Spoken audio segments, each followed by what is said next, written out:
விஜய் உண்மையிலேயே ஒரு அரசியல் தலைவர்லாம் விட்டுருங்க, ஒரு குறைந்தபட்சம் ஒரு நடிகராக ஒரு மனிதனாக இருந்திருந்தால், ஒரு நாடாளுமன்றத்துக்கு எதிர்கட்சி தலைவர் நமக்கு ட்வீட் போடுறாரு, அவருக்கு ரொம்ப சிம்பிளா ரொம்ப விளக்கமளவு தேங்க்யூ ராகுல் காந்தி ஜி, அந்த நன்றி கூட இல்லாத நம்பர் தான் விஜய். இந்த கட்சியில விஜய் பேசல, புஷி ஆனந்த் பேசல, ஆதவ் அர்ஜுனா பேசல, சீட்டா நிர்மல்குமார் பேசல, ராஜ்மோகன் பேசல. இன்னைக்கு வரைக்கும் ஜனநாயகம் வாய் சிப்பு போட்டுக்கிறாங்க. அவங்க தலைவர் மாதிரியே வாய் முடிக்கிறாங்க. ரஜினிக்கும் மற்றவர்களுக்கும் உள்ள வேறுபாடு என்பது தன் மனசுல இருக்கதான் அப்படியே பேசுவார். ரொம்ப ப்ரிப்பேர்டா விஜய் மாதிரி ஸ்கிரிப்டை பார்த்து படிச்சுட்டு இது ஆனாவனால் படிக்கிற ஆள் கிடையவே கிடையாது. என்னைக்கும் மனசு வந்து பேசக்கூடிய நம்பர் தான். மேல உட்கார்ந்து இருக்கிற பாஜக அவ்வளவு சுலபமாக ரஜினி கட்சி ஆரம்பிச்சு விட்டு, அதுவும் தனிச்சு தானே போறேன் நான், நீ நினைக்கிற வலதுசாரி அரசியல்வாதி கிடையாது, நீ நினைக்கிற சங்கி அரசியல்வாதி நான் கிடையாதுன்னு ஒருவேளை ரஜினி அந்த ஸ்டாண்டை எடுக்கிறாருன்னா, அப்போ அது மிகப்பெரிய பின்னடைவாக பாஜக இருந்திருக்கும். அப்போ ஒருவேளை அவருக்கு யாரேனும் வர வேண்டாம், நாங்கள் மிரட்டல் கூட சொல்ல வர வேண்டாம் என்று நினைத்தார் என்றால் அது பாஜக வர வேண்டாம் என்று நினைத்திருக்கலாம். அவரு பயந்தாரு சொல்லி சொல்றாங்க இல்லையா, அப்படி துணிச்சல் மிக்கவர் அவர். விஜய் மாதிரி எனவே படம் ரிலீஸ் பண்ணிருக்கம்மா அப்படி கையை கட்டிட்டு போற எங்கேயும் நிக்கல. ஜெயலலிதா மட்டும் கிடையாது, மாஸ்டர் படத்தை எடப்பாடி பழனிசாமி கை கட்டி நின்னாருங்க விஜய். என்ன விஜய்க்கு என்ன தைரியம் இருக்கு இன்னைக்குங்க? கரூர் ஸ்டாம்பீடுக்கு பிறகு உண்மையான தைரியமான ஒரு தலைவராக விஜய் இருந்திருந்தால் நின்று பாரு, அந்த இடத்துல ஓடி இருக்க மாட்டார்ல. அங்க ஓடிட்டீங்க, யாரோ சொன்னாங்க நான் ஓடிட்டேன். ஒரு மாசமா எப்படி தலைமறைவா இருக்க முடியும் கட்சி தலைவனால?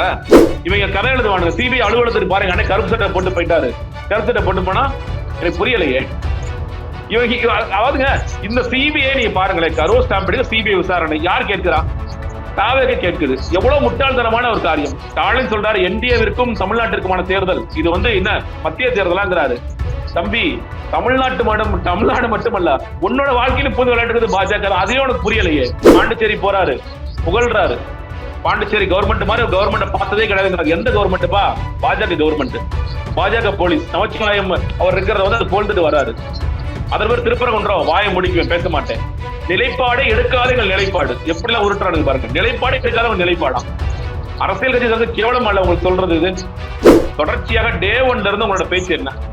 விஜய் கட்சி ஆரம்பிச்சார், யார் கூட போறாரு? நாம் தமிழர் கூட போறாரு.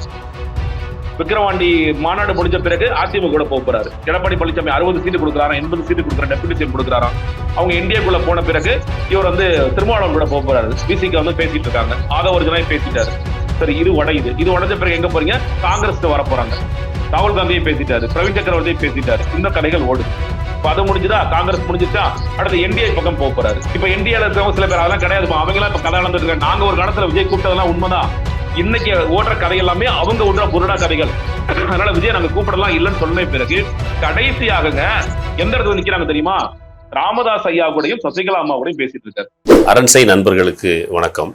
அரண்சை ஊடகம் சுயேட்சையாக இயங்குவதற்காகவே உருவாக்கப்பட்டது. நாம் செய்கிற வேலை உண்மையிலேயே மக்களுக்காக செய்கிறோம் என்பதை நீங்கள் நம்பினால், வாய்ப்பு இருந்தால் இந்த ரேசர் பே QR கோடுக்குள்ள நீங்க அதை ஸ்கேன் பண்ணி எங்களுக்கு உங்களால் இயன்றதை விருப்பம் இருந்தால் ஆதரவு தெரிவிக்கலாம். அரண்சை நேயர்களுக்கு வணக்கம். நான் மத நிறுவலகன். இன்று நமது சிறப்பு விருந்தினர் ஜெகதீஸ்வரன் அவர்கள். நிறைய விஷயங்கள் விவாதிக்க இருக்கிறோம், அவரை வரவேற்கலாம். ஐயா வணக்கம். வணக்கம். இன்னைக்கு திரு ரஜினிகாந்த் அவர்கள் ஒரு அறிக்கை கொடுத்திருக்கிறார். காலம் காத்திருக்கும், பதில் சொல்லும் அப்படின்ற மாதிரி சொல்லியிருக்கிறாரு. ஆதவ் அர்ஜுனா பேசியது ரஜினியை அந்த அளவுக்கு காயப்படுத்தியிருக்கணும். இல்லங்க, ரஜினி எந்த தருணத்தில் இந்த அறிக்கையை கொடுக்கிறார் அப்படிங்கிறது முக்கியம். ஏன்னா இப்ப சில பேர் கூட இந்த சம்பவம் நடந்து 2-3 நாட்கள் கழிச்சு ஏன் ரஜினி கொடுக்கிறார், வேற ஏதாவது இது திருப்புறாங்களான்ட்டு இல்ல.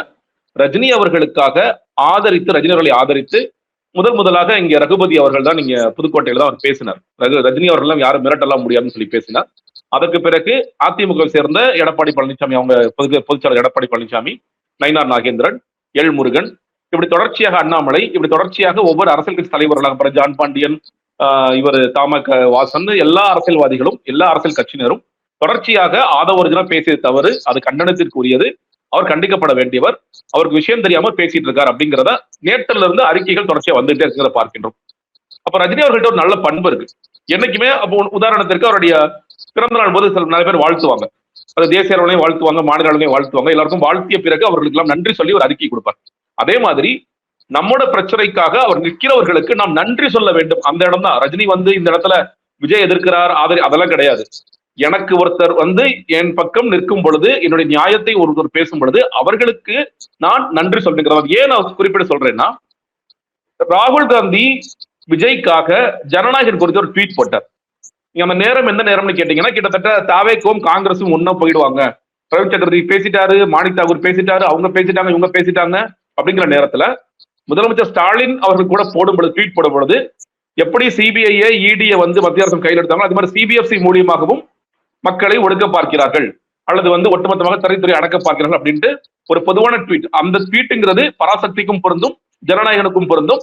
அந்த மாதிரி ஒரு ஸ்டாலின் அவங்க போட்டாங்க. ராகுல் காந்தி ரொம்ப ஸ்பெசிபிக்கா போட்டாருங்க. ஜனநாயகன் வந்து தமிழ் கல்ச்சரை, ஜனநாயகன் மூலமா தமிழ்நாட்டு கலாச்சாரத்தை நீங்க சீரழிக்க நினைக்கிறீங்களா, அதுக்கு எதிர்த்து மக்கள் நிற்பாங்க அப்படின்னு சொல்லிட்டு ரொம்ப ஸ்பெசிபிக்கா ஜனநாயகன் கோட் பண்ணி ராகுல் காந்தி எழுதுறாரு. விஜய் உண்மையிலேயே ஒரு அரசியல் தலைவர்லாம் விட்டுருங்க, ஒரு குறைந்தபட்சம் ஒரு நடிகராக ஒரு மனிதராக இருந்திருந்தால் ஒரு நாடாளுமன்றத்தின் எதிர்கட்சி தலைவர் நமக்கு ட்வீட் போடுறாரு. அவருக்கு ரொம்ப சிம்பிளா ரொம்ப விளக்கமில்லாம தேங்க்யூ ராகுல் காந்தி ஜி, அந்த நன்றி கூட இல்லாத நம்பர் தான் விஜய். யாராவது போடணும் இல்லைங்க. அவர் விஜய் ரொம்ப லேட்டா சொல்றாரு. எனக்கா பல பேர் குரல் கொடுத்தாங்க, நான் முதலமைச்சர் கூட குரல் கொடுத்தாரு, அப்படியே பூசி மொழிகிலாம் இல்லப்பா. உனக்காக குரல் கொடுத்தவங்க எதிர்பக்கம் நின்னாலும் உனக்காக குரல் கொடுத்த எல்லோருமே இந்த ஜனநாயகத்தின் காக்கப்பட வேண்டும், சிபிஎஃப்சினால எவ்வளவு பிரச்சனைகள் இருக்கு எல்லா பிரச்சனையும் பேசினாங்க. எல்லா நிறைய இயக்குநர்கள் பேசினாங்க, எவ்வளவு நடிகர்கள் பேசினாங்க. பேசாத ஒரே ஒரு ஆள் யார் தெரியுமா? திருவாளர் விஜய் மட்டும்தான். இந்த கட்சியில விஜய் பேசல, புஷி ஆனந்த் பேசல, ஆதவ் அர்ஜுனா பேசல, சீட்டா நிர்மல்குமார் பேசல, ராஜ்மோகன் பேசல. இன்னைக்கு வரைக்கும் ஜனநாயகம் வாய் சிப்பு போட்டுக்கிறாங்க. அவங்க தலைவர் மாதிரியே இப்படி எல்லாம் வாய் முடிக்கிறாங்க. விவாதங்களுக்கு போக மாட்டேன். நான் கேட்கிறேன், உங்க பிரச்சனை அது நீங்க பேசுங்க. ஐயோ தலைவர் சொல்லிட்டாருங்க, ஜான் ஆர்கிசாமி சொல்லிட்டாரு, எங்கேயுமே போக கூடாது விவாதத்துக்கு, ஜனநாயகன் யாரும் கூட்ட போயிடாதீங்கன்னு சொல்லிட்டாரு. ஜனநாயகன் குறித்து பேசாத ஒரே தலைவர் வந்து விஜய் மட்டும்தான். சோ ராகுல் காந்தி அவர்களுக்கும் நன்றி கிடையாது, சக நடிகர்களுக்கும் நன்றி கிடையாது, முதலமைச்சருக்கும் நன்றி கிடையாது. இல்ல அதுலயே ஒரு நக்கல் துணியோட ஒன்று பேசுறது. இதுதான் விஜய். விஜய்க்கும் ரஜினிக்கும் உள்ள வேறுபாடு என்பது, என்னுடைய பிரச்சனைக்காக ஒருவர் நின்று இருக்கிறார்கள், அவர்களுக்கெல்லாம் நன்றி சொல்ல வேண்டும், குறைந்தபட்சம் நன்றி சொல்ல வேண்டும். பெயர் முதற்கொண்டு குறிப்பிட்டு திரைத்துறையில இருந்து யாரெல்லாம் ஆதரிச்சாங்க, அரசியல் துறையில யாரெல்லாம் ஆதரிச்சாங்க, அதை தாண்டி பொதுமக்கள் எவ்வளவு ஆதரித்தார்கள், ரசிகர்கள் எவ்வளவு ஆதரித்தார்கள் அப்படிங்கிறத இன்னைக்கு ரொம்ப அழகாக ஒரு ட்வீட்டின் மூலியமாக தெரிவித்திருக்கின்றார். இன்னொன்று, இதன் மூலியமாக ஆதவ் அர்ஜுனா சொன்ன விஷயத்திற்கும் அவர் ஒரு எதிர்வினை ஆற்றிருக்கான்னு பார்க்கணும். ஆதவ் அர்ஜுனா என்ன சொன்னாரு? ரஜினி அவர்களை மிரட்டிட்டாங்க, திமுக மிரட்டதுனாலதான் அவர் வரல சொல்லி அப்பட்டமான ஒரு விஷயத்த சொன்னார். ரஜினிகாந்த் அவர்கள் கட்சி ஆரம்பிக்க போறேன்னு சொன்னாரு. இப்போ வந்து ஒரு வெற்றிடம் இருக்குது அப்படிலாம் வந்து சொன்னாரு, மேடை போட்டு பேசினாரு. ரொம்ப ஆக்டிவா வந்து ரஜினி மக்கள் மன்றம் அப்படின்றது ஒண்ணு இயங்க ஆரம்பிச்சது, ரொம்ப தீவிரமா இருந்தது போல இருந்தது. திடீர்னு விலகிட்டாரு அப்படின்னும் போது அவர் வந்து சன் பிக்சர்ஸோட ஒரு படத்துல வந்து நடிக்கவும் செஞ்சுக்கிட்டு இருந்தாரு. அப்போ அதுல ஏதோ ஒரு தொடர்பு இருக்குது, திமுக மிரட்டி விட்டது என்று நம்புவதற்கு ஒரு சாத்தியமான சூழல் இருக்கு இல்லையா? இல்லங்க, நீங்க ரஜினி அவர்கள் வந்து முதல்ல நீங்க சொல்ற மாதிரி 2017 என்ன சொல்ல போனா கலைஞரோட மறைவிற்கு பிறகு, ஜெயலலிதா மறைஞ்சிட்டாங்க, அதற்கு பிறகுதான் அவர் வந்து ஒரு வெற்றிடம் இருக்கிறது, வெற்றிடத்தை நிரப்புவதற்கு நான் வருகிறேன், நான் வந்து நிச்சயமாக அரசியலுக்கு வருவேன் சொன்னது 2017 ஆண்டு. 2017 ஆண்டு ரஜினி அவர்கள் சொல்லும் பொழுது நிறைய கட்சிகள் ஆதரித்தார்கள். சொன்னா திருமாவளவன் அவர்கள் எல்லாம் வந்து ரஜினி வரட்டும் அப்படின்னு சொல்லி சொன்னாங்க. ஆனா ரஜினி அவருடைய போக்கு 2017 இருந்து 2020க்கான போக்கு என்பது அவருக்கு புரியாத புதிராக இருந்தது. இன்னும் சொல்ல போனா ஒரு ரொம்ப வலதுசாரி அரசியல் நோக்கி பயணிக்கிறாரோ. ஏன்னா அவர் கூட போய் நிறைய பேர் போட்டோ எடுப்பாங்க, அந்த போட்டோ வெளியே வரும். ரஜினி அரசியலாக பெருசா பேசியிருக்க மாட்டாரு. அவருக்கு ஆதரிச்சு ஊடகங்களை பேசுவதற்கு அவங்களா சில பேர் ரஜினி ஆதரவாளர்கள் போட்டுக்குவாங்க. அப்ப ரஜினியோட கருத்தை தான் பேசுறாங்களா இல்ல வேற ஏதாவது கருத்தை பேசுறாங்களா நமக்கு தெரியாது. ஒருத்தர் வந்து ரஜினி நிச்சயமாக வெற்றி பெறுவார் சொல்லி பேசியிருப்பாரு, ஒருத்தர் வந்து இல்ல அவர் வரவே மாட்டார் சொல்லி பேசுவாரு. இப்படி சில பல கருத்துக்கள் ஓடிட்டே இருந்துச்சு. ஆனா அவருடைய பார்வை என்பது என்னவாக இருக்கிறது? அவர் வலதுசாரி நோக்கி தான் போறாரா அப்படிங்கிறது ஒரு கேள்வி எல்லாம் இருந்தது. ஆனா அதே ரஜினி அவர்கள் திருவள்ளுவருக்கு காவிசாயம் பூச முயற்சிக்கும் பொழுது சொன்னார், திருவள்ளுவருக்கும் காவிசாயம் பூச முடியாது, எனக்கும் காவிசாயம் பூச முடியாதுன்னு சொல்லி சொன்னார்.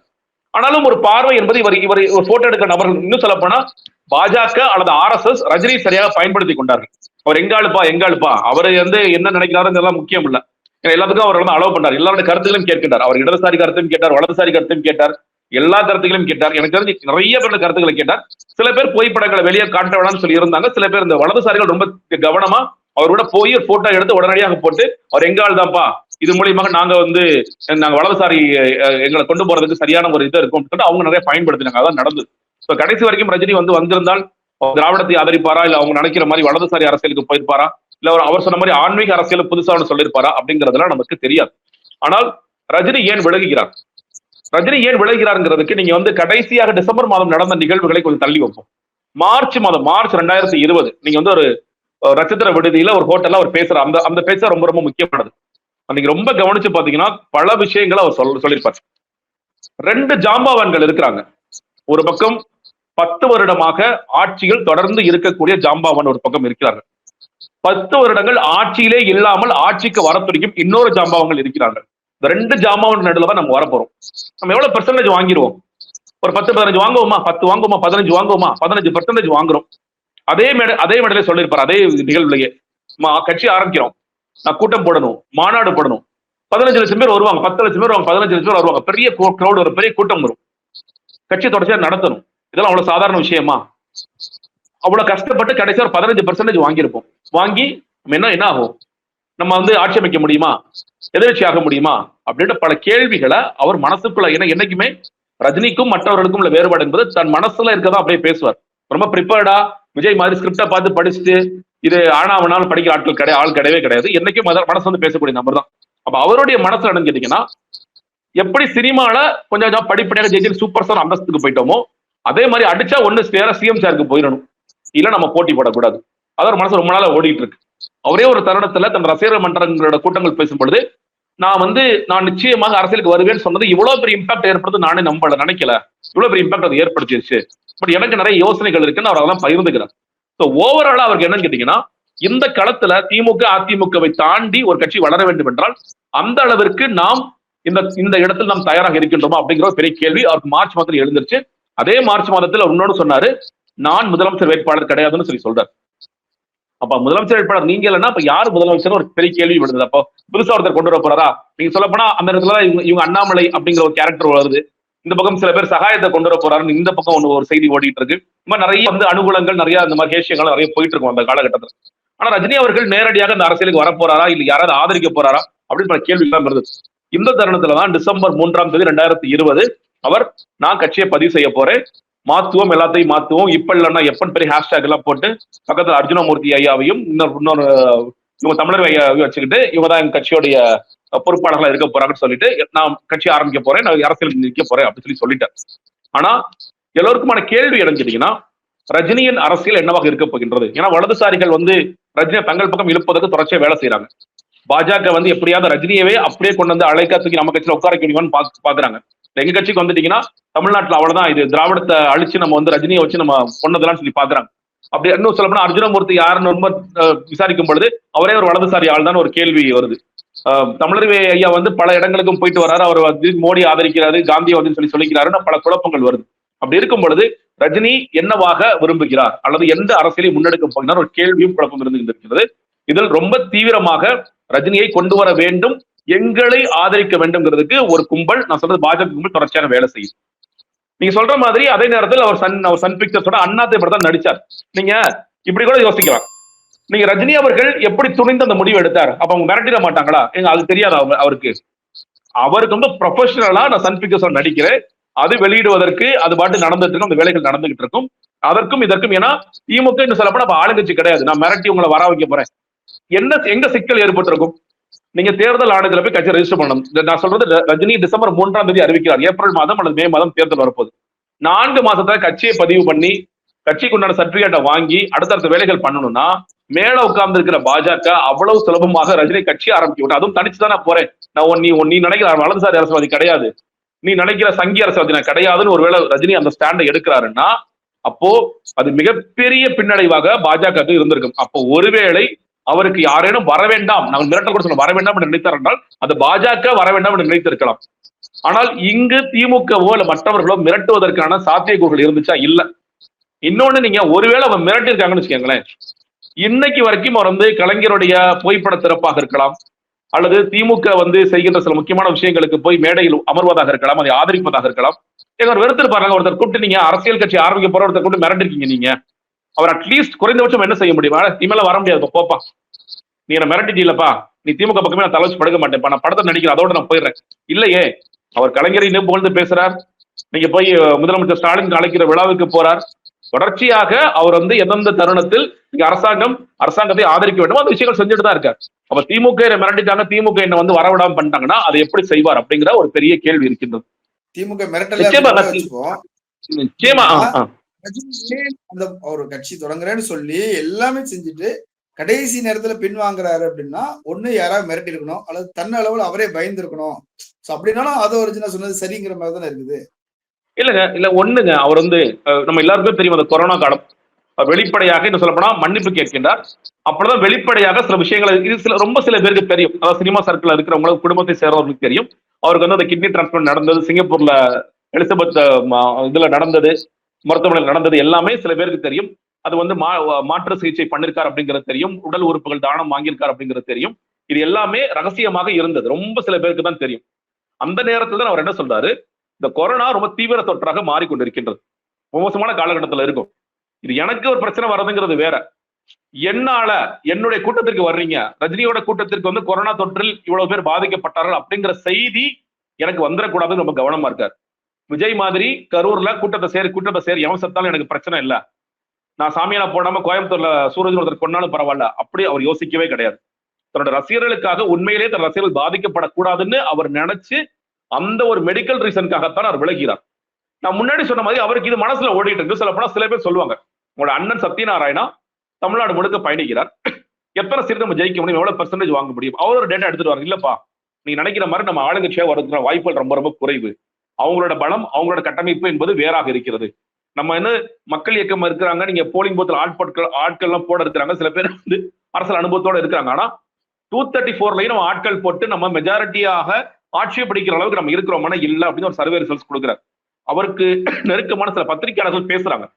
நீங்க வந்து வேலூர் கூட்டத்துல ஒருத்தர் போய் பேசுற முக்கியமான பத்திரிகையாளர் பேசுறாரு, நீங்க வந்து 1 லட்சம் பேர் சேர்த்திருக்கீங்கன்னு சொல்றீங்க, 1 லட்சம் பேரை சேர்த்துட்டு நிச்சயமாக அது மட்டுமே போதுமான்னு கேட்டீங்கன்னா போதவே போதாது.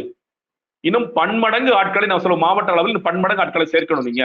அப்போ இந்த ரஜினி ரசிகர் மன்றம் நபர்களை மட்டும் வைத்துக் கொண்டு நீங்கள் அரசியலில் வென்றுவிட முடியுமா அல்லது ஆளுங்கட்சி ஆகிவிட முடியுமானா ஆகிவிட முடியாது அப்படிங்கிற சில விஷயங்களை சொல்றாங்க. ஓவராலா ரஜினியோட மனசுல என்னன்னு கேட்டீங்கன்னா அதான் நான், ஏன்னா அவருக்கு வயசு அப்பயே நமக்கு தெரியும் என்ன வயசு அவருக்கு ஆயிட்டு இருக்குன்னு தெரியும், 70 பக்கத்துல போயிட்டு இருக்கு. அப்போ இந்த வயசுல நான் ஒருவேளை இதை விட்டுட்டேன்னா அடுத்த ஒரு 5 வருஷத்துக்கு நான் உட்கார்றது, அப்போசிஷன் லீடர் ஆகுறது, திரும்ப அரசியலுக்காக ஓடுறது, இதெல்லாம் நம்மளால முடியாது. அப்ப நான் ஜெயிக்கின்ற முதல் தேர்தலில் நான் முதலமைச்சர் ஆகணும். அதற்கான சாத்தியக்கூறுகள் வாய்ப்புகள் இருக்கா? இல்ல. இந்த தேர்தல் என்பது நமக்கு தெரியும், பயங்கர ஆன்டி இன்கம்பன்சி ஏடிஎம்கே ஆட்சி மேல. ஏடிஎம்கேவும் பாஜகவும் ஒண்ணு சேர்றாங்க. பாஜகவை தீவிரமாக எதிர்க்கக்கூடிய கட்சியாக 2019 ஏற்கனவே திமுக மக்கள் அங்கீகரிச்சிட்டாங்க.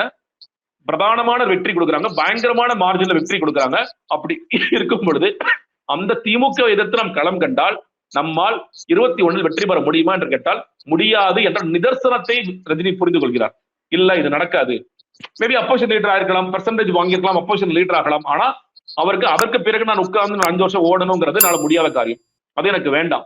நான் அப்படி ரசிகர்களை கஷ்டப்படுத்த விரும்பல. அந்த ஒரு காரணத்துக்காகவும் இந்த கொரோனா பெருந்தொற்று இருக்கின்ற காரணத்திற்காகவும் நான் இந்த அரசியல் விட்டு விலகிறேன் அப்படிங்கிறதா அவருடைய பார்வையாக இருக்கின்றது. ஏங்க அவரு பயந்தாரு சொல்லி சொல்றாங்க இல்லையா, அப்படி துணிச்சல் மிக்கவர் அவர்.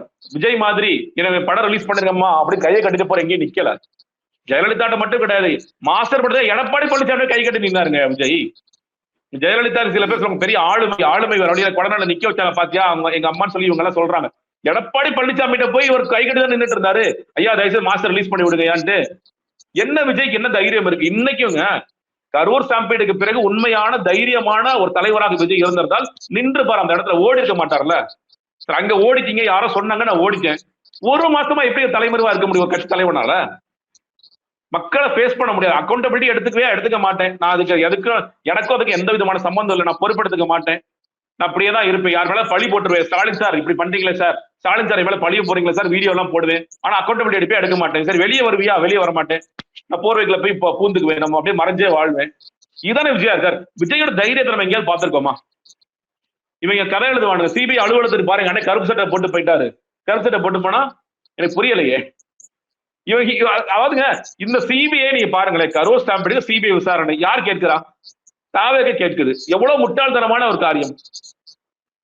விஜய் சொல்றாரு, ஸ்டாலின் சொல்றாரு என்டிஏவிற்கும் தமிழ்நாட்டிற்குமான தேர்தல் இது வந்து என்ன மத்திய தேர்தலாங்கிறாரு. தம்பி, தமிழ்நாடு மட்டுமல்ல உன்னோட வாழ்க்கையில புது விளையாட்டுறது பாஜக. அதையும் உனக்கு புரியலையே.